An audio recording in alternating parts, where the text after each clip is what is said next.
We had a discussion last week, and I asked you if at that point the administration was satisfied that Hillary Clinton, Secretary of State, and the Foundation had complied with the Memorandum of Understanding and done everything in accordance with what the White House expectations were. And you said it had. There's been another story. 1,100 donors to the Clinton-Justra Sustainable Growth Initiative, undisclosed. Richard Lugar, who the President has, and I believe still does hold in high regard, said that he, looking at that, believes that this did not meet the spirit or the intent of the Memorandum of Understanding. So let me ask you again.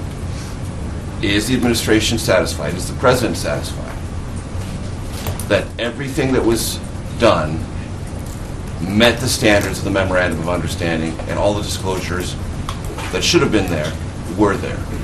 Major, I think what I said last week is that there has been no evidence produced by even the Secretary's most ardent partisan critics that the decisions that she made as Secretary of State were in any way influenced by anything that was done at the Families Foundation.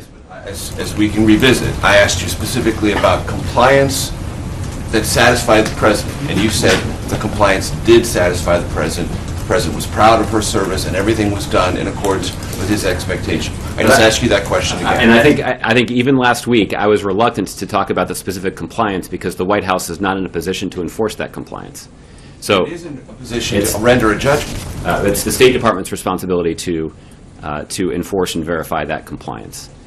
So that's why I've referred questions to the State Department or to the Family Foundation when it comes specifically to that aspect of this question. So what I can render judgment on is what I know about Secretary Clinton's service as Secretary of State. It was exemplary, and the President's proud of her service. But when it comes to the specific memorandum in question, I'd refer you to the agency that was responsible for enforcing that memorandum. That's the State Department.